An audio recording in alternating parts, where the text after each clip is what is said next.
चला उस कुड़ी नु भी एक मौका दे के देखो। आंटी ये नंगी मौसम है प्यार बरसे दो। हेलो मूवी लवर्स, मेरा नाम है राहुल। मेरे चैनल मूवी लवर्स को सब्सक्राइब करें और बेल आइकन दबाना ना भूलें। दोस्तों, इस वीडियो में मैं एक्सप्लेन करने वाला modern love Mumbai the first Indian spin off anthology series, जिसमें किसी भी एपिसोड का अपने पिछले एपिसोड से कोई भी कनेक्शन नहीं होता। यानी हर एपिसोड की जर्नी हमें एक ही एपिसोड में पूरी तरह से देखने को मिल जाती है, जो फुल ऑफ रोमांस और कॉमेडी के साथ साथ हमें कुछ अच्छे सोशल मैसेजेस भी देखे जाती है। सीरीज में 6 एपिसोड हैं और इस वीडियो में मैं एपिसोड 4 को एक्सप्लेन करने वाला हूँ, जिसका नाम है माई ब्यूटीफुल रिंकल्स, जो एक ऐसी औरत की कहानी है जो 60 साल से ऊपर की हो चुकी है, लेकिन अभी भी उसकी कुछ फैंटेसीज हैं और उसके साथ कुछ ऐसा हादसा हुआ था जिसे वो आज तक नहीं भुला पाई है, जिसके गिल्ट में वो आज तक जिए जा रही है, जिसका एक्सप्लेनेशन मैं इस वीडियो में करने वाला हूँ। तो आइए इसका एक्सप्लेनेशन शुरू करते हैं। एपिसोड 4 को शुरू किया जाता है। यहाँ पर हमें दिलबर को दिखाया जाता है, जो अपने काफ़ी सारे फ्रेंड्स के साथ किटी पार्टी कर रही है और यहाँ पर ये सभी लोग अपनी अपनी फैंटेसीज बता रहे हैं और दिलबर यहाँ पर इस चीज़ को लेकर बहुत ज़्यादा अपसेट है, क्योंकि वो अपने पति को खो चुकी है, जिसको खोने में किसी और का नहीं, दिलबर का ही, क्योंकि एक्सीडेंट वाले दिन कार कोई और नहीं दिलबर ही चला रही थी, जिसने अपने कंट्रोल खो दिया था और कार जाकर एक चीज़ से टकराती है, जिसके बाद उसके हस्बैंड की डेथ हो जाती है और अपने पति को खोने का गिल्ट दिलबर को अंदर ही अंदर खाया जा रहा है। उसके बाद दिलबर अपने घर पर आती है, जो अपनी ग्रैंड डॉटर के साथ रहती है। दिलबर की ग्रैंड डॉटर दिलबर को बताती है कि वो अपने फ्रेंड की हेल्प कर रही है असाइनमेंट पूरा करने के लिए, क्योंकि वो उसे बहुत ज़्यादा पसंद करती है। दिलबर अपने ग्रैंड डॉटर से पूछती है, क्या वो तुम्हें पसंद करता है या तुम्हारा सिर्फ अपने असाइनमेंट पूरा करने के लिए यूज़ कर रहा है? और दिलबर की ग्रैंड डॉटर इसका कोई जवाब नहीं देती। अपनी ग्रैंड डॉटर से बात करने के बाद दिलबर बालकनी में आती है, जहाँ पर अपने पड़ोसी को बाहर घूमते हुए देख रही होती है, जो जॉगिंग कर रहा है, और दिलबर यहाँ से उससे पूछती है कि मैराथन कब है, तो वो बोलता है कि कुछ दिनों बाद ही है और मैं उसी की तैयारी कर रहा हूँ। दिलबर यहाँ पर हमें इंटेलेक्चुअल होने के साथ साथ बड़ी हेल्पफुल भी है, जो यहाँ पर कुणाल की हेल्प कर रही है ताकि वो इंटरव्यू में पास हो सके, क्योंकि कुणाल का कुछ दिनों बाद एक बड़ी कंपनी में इंटरव्यू है और यहाँ पर उसे दिलबर हेल्प कर रही है ताकि वो उस इंटरव्यू में किसी भी तरीके से फेल ना हो। दिलबर यहाँ पर कुणाल को बोलती है कि तुम्हें कभी यहाँ पर चाय के लिए रुकना चाहिए, और कुणाल बोलता है कि हाँ, मैं किसी न किसी दिन ज़रूर चाय के लिए रुकूंगा। दिलबर अपनी कुछ डिज़ायर्स यहाँ पर शेयर करती है और बोलती है, क्या तुम मेरी कुछ फ़ोटो क्लिक करोगे? जिसके बाद कुणाल उसकी अच्छी अच्छी फ़ोटोज़ क्लिक करता है और यहाँ पर ये फ़ोटोज़ किसी और के लिए नहीं,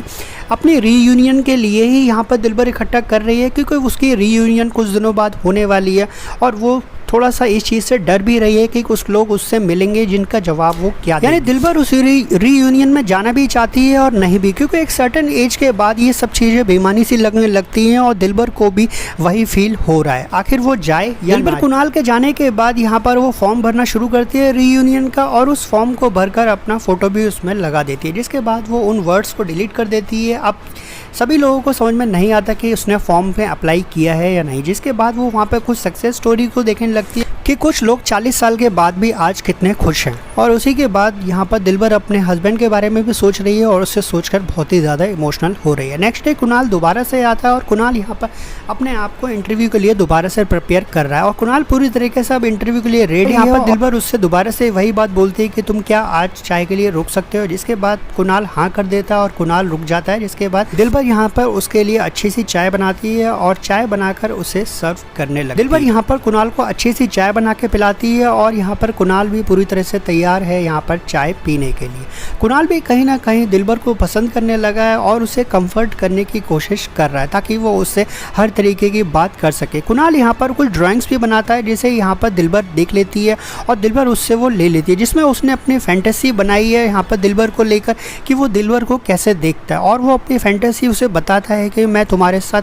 वो सब कुछ करना चाहता हूँ जो मैं सपने में करता हूँ। यानी वो सपने में उसके साथ उसके बालों में हाथ फेरता है, उसे किस करता है और उसके साथ रिलेशन भी बनाता है। जो फैंटेसी सुनकर यहाँ पे बड़ा से ही वियर्ड फील होता है, क्योंकि एक 60 साल की लेडी और एक 25 साल का लड़का अपने आप में कैसे रिलेशनशिप बना सकते हैं, लेकिन ये एक बहुत ही वियर्ड कॉम्बिनेशन है जो हमें इस एपिसोड में देखने को मिलता है। दोस्तों, कहानी को आगे बढ़ाते हैं और वियर्ड सिचुएशन के बाद यहाँ पर दिलबर थोड़ा सा ऑकवर्ड फील करती है और उसे यहाँ से जाने के लिए बोलती है और फ़ोटो को अपने पास दिलबर रख लेती है और हर टाइम उसी फ़ोटो को देखती रहती है और कहीं ना कहीं अपनी फैंटेसी भी बनाती जा रही है कुणाल को लेकर। क्योंकि दिलबर के हस्बैंड के खोने के बाद आज तक किसी ने भी उसके साथ इस तरीके से बिहेव नहीं किया है जो उसे लविंग, केयरिंग और स्पेशल फील कराए। नेक्स्ट सीन में हमें दिखाया जाता है कि यहाँ पर कुणाल के पास एक लेटर है और उस लेटर में वही लिखा है जो कुणाल ने उम्मीद नहीं किया था, यानी वो इंटरव्यू में फेल हो गया और उसे वो जॉब नहीं मिलने वाली है। अगले दिन कुणाल अपने रूटीन के तौर पर दोबारा से रनिंग करने के लिए जाता है और दिलबर उसे झांक कर देख रही होती है खिड़की से, क्योंकि दिलबर भी उसे कहीं ना कहीं पसंद कर रही होती है, लेकिन उसे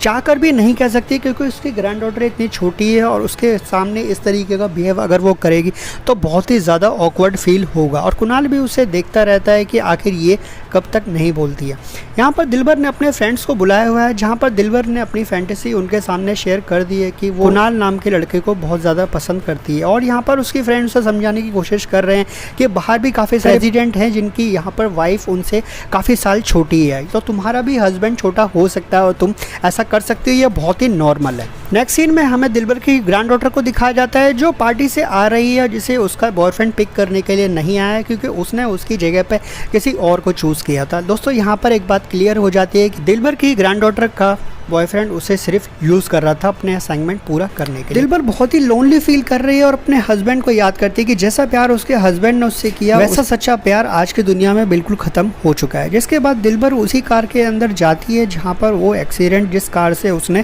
किया था, और यहाँ पर वो दिलबर कार को छूकर देखती है और उस छूने से फील कर रही है उसके हस्बैंड के बारे में, उसके सभी चीज़ों को यहाँ पर अपने पास लेकर आती है और उन्हें छूकर देखती है, जिसमें उसका पर्स होता है और उसके कपड़े होते हैं, यानी उसके हस्बैंड की सभी चीजें उस कार में मौजूद हो, क्योंकि नेक्स्ट डे वो इसी कार को स्क्रैप सेंटर में भेजने वाली है। दिलबर अपनी लाइफ में एक बड़ा डिसीजन लेने वाली है, इसलिए वो अपने हस्बैंड से जुड़ी हुई सभी चीजों को धीमे धीमे अपने से दूर भेज रही है ताकि उसे बड़ा डिसीजन लेने में कोई भी प्रॉब्लम। अगले सीन में हमें दिलबर को दिखाया जाता है जो हमें यहाँ पर कुणाल को रोकते हुए बोलती है कि कुणाल क्या वो चाय के लिए आ सकता है, क्योंकि उस दिन कुछ अधूरी बातें रह गई थी जो उसने बड़ा ऑकवर्डली यहाँ पर रिएक्ट किया था और वो कोई भी चीज़ अधूरी नहीं छोड़ना चाहती है और वो बात को पूरी कर ख़त्म करना चाहती है। कुणाल उस चीज़ के लिए हाँ कर देता है और उसके घर पर पहुंच जाता है चाय पीने। कुणाल आता है और दिलबर यहाँ पर कुणाल के सामने कन्फेस करते हैं कि कुणाल तुम्हारी फैंटेसी सुनने के बाद मेरे अंदर भी तुम्हारे लिए कुछ फैंटेसीज हो, मैं भी तुम्हारे लिए वैसा ही सोचती हूँ जैसा तुम मेरे लिए सोचते हो, और तुम्हारी कंपनी मुझे बहुत अच्छी लगती है, तुमसे बात करना और तुमने मुझे बहुत ही ज़्यादा स्पेशल फील कराया है। कुणाल और दिलबर कन्फेस कर चुके हैं कि वो एक दूसरे को पसंद करते हैं, इसलिए वो अपने से जुड़ी हुई चीज़ें जो यहाँ पर उनके ऊपर थोपी जा रही हैं उनसे दूर हटना चाहते हैं। और यहाँ पर कुणाल एक डिसीजन लेता है कि वो जो इंजीनियरिंग करना चाहता है उस चीज़ को छोड़कर अब वो करेगा जो उसको ज़्यादा पसंद है। कुणाल एक ग्राफिक डिज़ाइनर भी है और जो ग्राफिक बहुत अच्छा करता है। उसी तरीके से यहाँ पर हमें दिलबर को भी दिखाया जाता है जो कार से अपनी सभी चीज़ें निकाल रही है और उन चीज़ों को लेकर वो स्क्रैप सेंटर में भेजने वाली है ताकि पति की मेमोरी जो उसे गिल्ट फील कराती है उससे वो आगे निकल सके। जिसके बाद हमें लास्ट में सीन दिखाया जाता है और यहाँ पर हमें दिखाया जा रहा है दिलबर वहाँ पर पहुँच गई है जहाँ पर उसे रीयूनियन के लिए जाना था, और वहीं दूसरी तरफ यहाँ पर हमें कुणाल को भी दिखाया जाता है जो अपने फ्रेंड्स के साथ पार्टी कर रहा है, फैमिली के इंजीनियर बनने के प्रेशर की वजह से अपनी लाइफ पूरी तरह से एंजॉय नहीं कर पाया। पर दिलबर भी बहुत ज़्यादा खुश है क्योंकि उसने जो फैंटेसी अपनी बनाई थी वो अब पूरी हो चुकी है और अब वो लोगों से मिलने से बिल्कुल भी नहीं डरती है और अब वो पूरी तरीके से कॉन्फिडेंट फील कर जिसे उसकी लाइफ के बड़े डिसीजन लेने के लिए अब कोई भी नहीं रोक सकता है, क्योंकि वो अपने आप को खुद ही रोक कर इन सब चीज़ों के लिए बैठी हुई थी कि समाज आखिर क्या कहेगा। दोस्तों ये एक इंस्पायरिंग वुमेन की कहानी है जिसके हस्बैंड को उसने खो दिया है और उसके गिल्ट में वो आज तक जिए जा रही है, लेकिन उसे एक सर्टेन एज के बाद रियलाइज़ होता है कि प्यार कभी भी हो सकता है और प्यार की एज कोई भी नहीं होती है। जिसके बाद वो उस चीज़ को लेकर बहुत ही ज़्यादा कॉन्फिडेंट फील करती है और कहीं ना कहीं अपनी लाइफ को दोबारा से इंजॉय करना शुरू कर देती है। और इसी के साथ एपिसोड 4 यहीं डी एंड हो जाता है। सो बहुत ही अमेजिंग सीरीज़ है जिसे आपको एक बार ज़रूर देखना चाहिए। तो जाइए और अमेज़ॉन प्राइम पर इस वेब सीरीज़ को एंजॉय करना ना भूलो, जो फुल ऑफ कॉमेडी, रोमांस और समाज के कुछ गंभीर मुद्दों को भी उठाती है जो हमें इस सीरीज़ में देखने को मिलते हैं। इसीलिए यह एक मस्ट वॉच सीरीज़ है जिसे आप बिल्कुल भी मिस नहीं कर सकते। दोस्तों अगर आपको ये वीडियो अच्छा लगा प्लीज़ मेरे चैनल को लाइक, शेयर और सब्सक्राइब के साथ बेल आइकन दबाना ना भूलें। साथ ही आप किस मूवी या वेब सीरीज़ का रिव्यू चाहते हैं मेरे कमेंट बॉक्स में शेयर कर सकते हैं। थैंक्स। वंदे मातरम।